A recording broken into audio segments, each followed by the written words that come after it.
Parents demanded I quit college and take a year off bcuz. Their precious daughter is finally heading to college after failing high school twice, so they can't afford to fund both of our education. I turned to my grandparents for help, who then revealed the college fund they had set up for both of us, but now my parents insist they only knew about my sister's fund. Parents can no longer afford your college tuition, only to discover it was a gut-wrenching lie, and they'd been secretly draining your college fund for years to pay for someone else's lavish life?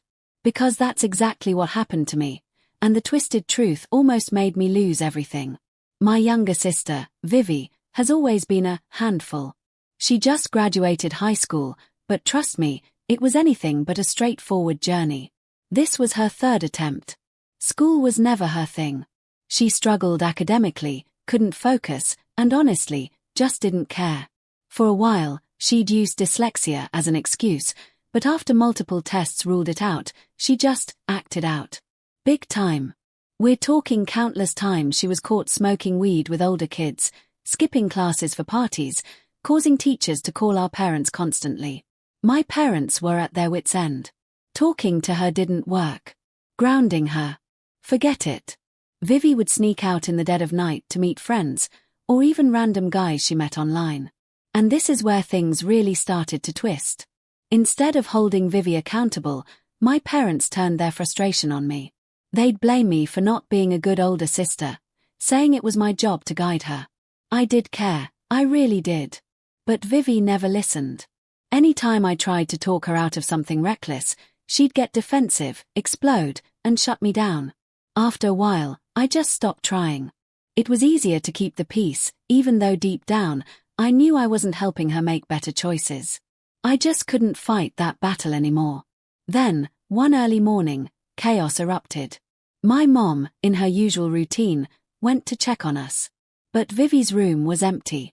I was jolted awake by her screaming, demanding to know where Vivi was. Half asleep and terrified, I rushed to Vivi's room, hoping for a note, anything. Nothing. Her phone was off. The panic escalated so fast. We were literally about to call the police, completely distraught, when a mutual friend reached out to me, privately. What she said sent a wave of icy dread through me. Vivi had gone out again to meet a stranger from online. Thankfully, our friend knew the guy's address. We raced there. My mom, without hesitation, barged in, screaming Vivi's name. The look on Vivi's face, a mix of shock and pure embarrassment. She couldn't believe we'd found her. Luckily, nothing dangerous had happened. The guy seemed just as surprised, explaining Vivi had lied about her age, pretending to be older. My furious dad threatened the guy, then practically dragged Vivi out of there. The car ride home. An absolute nightmare. Shouting, accusations, Vivi being her usual defiant self, arguing with every word. My mom tried to make her understand the gravity of her actions. Vivi was also furious at me for getting the address, saying she could have just snuck back and I should have kept my mouth shut. She just didn't grasp how seriously worried we were. When we finally got home, Vivi was grounded. I thought, this is it. Maybe she'll change. But no. This near catastrophe made my parents overly protective. They were so terrified of losing her that they started giving in to her every demand, just to keep her home. Vivi, of course, realized her power. She knew as long as they feared her running off, she'd get what she wanted. And she exploited it. When Vivi failed high school the first time, I expected consequences. A serious talk, discipline. Instead, my parents just understood. High school is hard, they'd say. Try again. It felt like they were rewarding her bad behavior, turning a blind eye. They thought they were supporting her, but to me, it felt like they were reinforcing that she never had to take responsibility. Second time she failed. She got caught cheating, suspended. Surely now they'd act. No. They sympathized, claiming school pressure was too much. This was Vivi's low point. She dropped out entirely, feeling defeated, and started working at a bar. My parents tried to convince her to go back, even urging me to talk to her. I pushed her, hard. I knew she couldn't live her life at a bar. She needed to be better. After a lot of back and forth, she agreed to try one last time. My parents paid for her to enroll in another high school, despite her record. This time, I kept a close eye on her. And to her credit, she actually worked hard. She passed. I was incredibly proud, and we went out to celebrate. Afterwards, I was too exhausted to drive back to my college apartment, so I crashed in my old room at my parents' house. The next morning, I woke up to the heavenly smell of my mom's legendary cinnamon rolls. I hurried downstairs, but as I got closer, I heard my parents talking in hushed tones. They looked tense when I walked in. I asked what was up, but my mom quickly brushed it off, too casually. She insisted I stay the whole day, for dinner. I had plans to leave, but she was so insistent, I agreed. That evening, at dinner, my dad started by saying how proud they were of both of us. My mom nodded. Then they turned to Vivi, asking about college. She lit up, excitedly talking about applying to Ivy League schools, wanting to join a prestigious college like mine. It was genuinely heartwarming to see her so hopeful. My parents listened, nodding along. Then, they turned to me. There was a moment of silence. The way they looked at me, it felt different. Serious. My dad's voice was nervous as he spoke. He said that with Vivi heading to college soon, they'd made a very difficult decision. They could no longer afford to pay for my college fees. Moving forward. I just sat there, stunned. My mind racing. My mom chimed in, trying to soften the blow. She explained how they'd always wanted to remodel the house but couldn't because they were so busy supporting me. Now, with Vivi about to start, they'd be dipping into savings even further, risking their retirement. It was only fair, she said, for me to pay for my own education. I was an adult, and they couldn't fund both of us. How was I supposed to afford my own college fees? I barely had enough savings for a couple of months, even with my part-time job. The thought of loans made my stomach drop. 2 more years until graduation, and now I was on my own. I looked at Vivi. She looked just as shocked. It didn't seem fair. I was happy for her, but the idea that I had to fend for myself while they continued to support her financially felt like a punch to the gut. I asked them if they planned to cover only 2 years of Vivi's college, just like they had me, and if she'd also be expected to pay her way after that. They avoided my gaze. The silence was my answer. My mother started saying Vivi was the youngest, needed more attention, and they'd pay for her entire education. Otherwise, she might drop out. They couldn't see how upset I was. To them, it made sense. Vivi needed help, I was old enough. But to me, they were abandoning me halfway through a commitment. I tried to argue, to make them see how unfair this was. I wasn't asking for a handout, just for them to follow through on their promise, just as they would for Vivi. But they cut me off. My dad's tone hardened. If you can't afford the fees, he said, then quit college. Take a year off. It's not a big deal. Work double shifts, save up, then finish your degree later. The idea of delaying graduation, of putting my life on hold, felt like a nightmare. It hurt. They were willing to make that sacrifice for Vivi, but not for me. Since that awful dinner, I was lost. Vivi, surprisingly, was just as upset as I was. But I urged her not to argue with them. The last thing I wanted was for both of us to be cut off. A few days later, Vivi had an idea: reach out to our maternal grandparents. They're quite well off, and we'd spent a lot of time with them growing up. I took the bus to their town. They were my last hope. My grandparents were thrilled to see me, their warm welcome making me feel a little better, though the knot in my stomach remained. They had no idea why I was really there. After settling in, I finally mustered the courage. I told them everything. My parents cutting off my college funds, my desperation. I tried not to get emotional, but it was hard. I saw the concern on their faces as they listened patiently. Then, heart pounding, I asked if they could loan me some money. I emphasized it would be a loan, that I'd pay every penny back. I didn't want them to think I was just asking for a handout. But even asking felt like crossing a line. My grandparents exchanged confused glances. My grandfather then asked, "Why do you need money when you already have a college fund?" I stared back, just as confused. What college fund? This is where my world shattered. My grandfather explained that years ago, they had set up 2 separate college funds, one for me, one for Vivi. After I turned 18, they'd given both funds to my parents, trusting them to manage it solely for our education. That's how my parents had been paying my tuition all this time. They were under the impression we were both taken care of and said I just needed to ask my parents for my money. I was speechless. My parents had never mentioned this. Not to me, not to Vivi. For years, we thought they were paying out of their own savings.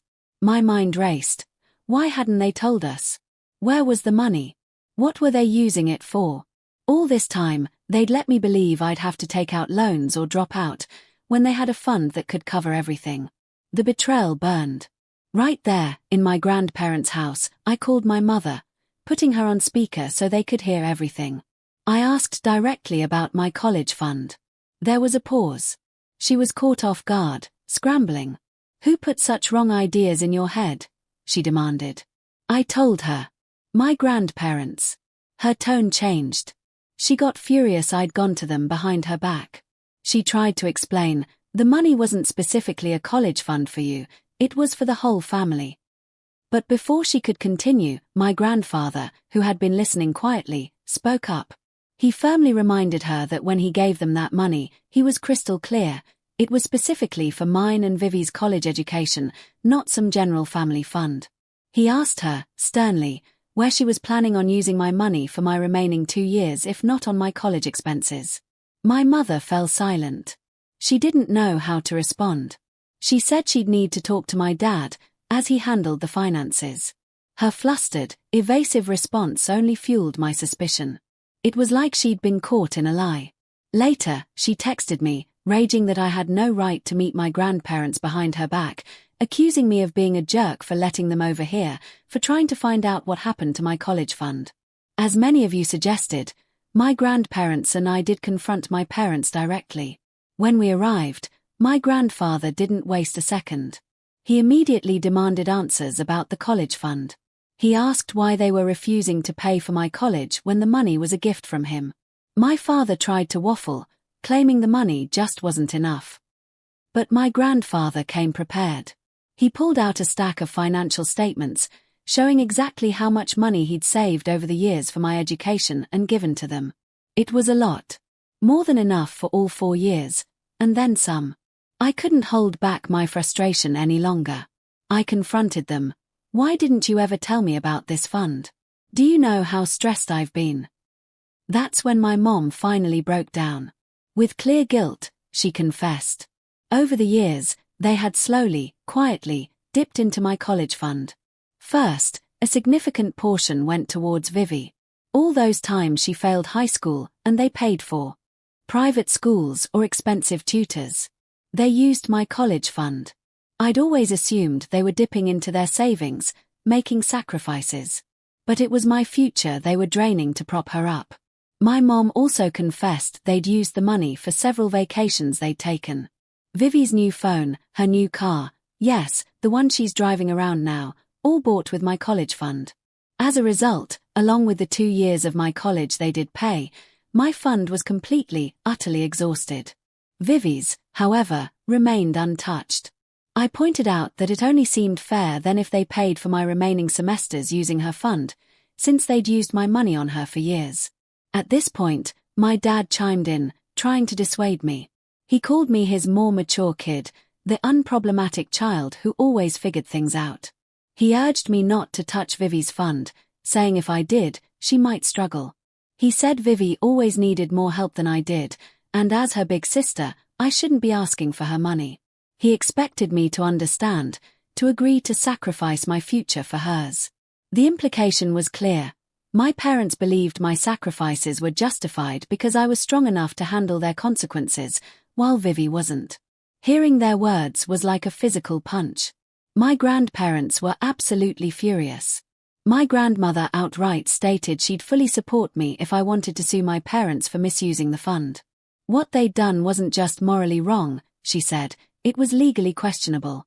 My parents, now panicking, fumbled for excuses, saying they did what they thought was best for the family. But their words held no weight.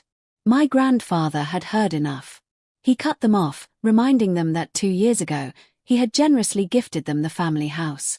He did it so they could raise a family without the burden of a mortgage. It was a gesture of love. He'd never asked for rent, never threatened to take it back. But seeing how selfishly they'd taken my college money, using it on themselves, on Vivi's high school fees, tutors, car, phones, it was too much. He couldn't trust them. My grandfather declared they needed a lesson. He told them he would meet with a lawyer and transfer the deed of the house into my name. In doing so, I would become the rightful owner. And if I wanted, he added, I could kick them out entirely. Alternatively, if they wished to continue living there, they would have to start paying me rent. And with that rent, I could cover the college expenses they had forced me to shoulder on my own. My parents were speechless. I could barely contain the satisfaction bubbling up inside me. For the first time in this entire ordeal, my parents, who had spent years making selfish decisions, prioritizing themselves and Vivi at my expense, were finally going to get a taste of their own medicine. Ever since, they've been pleading with my grandfather to forgive them. My dad even offered to use his own savings and sell Vivi's car. But my grandfather remains firm. For those wondering where my sister was during that intense confrontation, she was off celebrating with her friends at a lake house. Apparently, she was footing the bill for this getaway, a gift from my parents for finally passing high school. When I confronted my parents about it, their response was almost laughable. Vivi needed to relax after all the stress of high school. Can you imagine the audacity? Here I was, fighting tooth and nail for my rightful college money, while they had no issue funding a luxurious celebration for the youngest. The double standards are infuriating. But I come bearing happy news. True to his word, my grandfather followed through, and the house deed has officially been transferred to me. I am now the rightful owner of our family home. The sense of empowerment I feel is unlike anything I've experienced before. For so long, I felt powerless. Now, the control is firmly in my own hands. Naturally, my parents are furious. They expected to remain in the house without consequences, but those days are over. Despite their anger, I stood my ground. They have two options. Vacate the house within a month, or stay, but pay me rent, starting next month. No room for negotiation. It's ironic, after everything they've put me through, they are the ones facing a tough choice. And my sister, Vivi, she knows everything now. I want to be clear, she was never involved in what our parents did, nor did she have any idea about our college funds, despite so much of the money being spent on her. She wasn't making the decisions. In fact, she's been incredibly supportive. When she learned the full extent of our parents' actions, she was just as furious as I was. Angry at them for mishandling the fund and betraying not just me, but the trust our grandparents had placed in them. Honestly, I'm still processing it all. What would you have done if you found out your parents had betrayed your trust like this? And how would you handle a situation where you suddenly held all the cards against them? Let me know in the comments below. I'm really curious to hear your thoughts.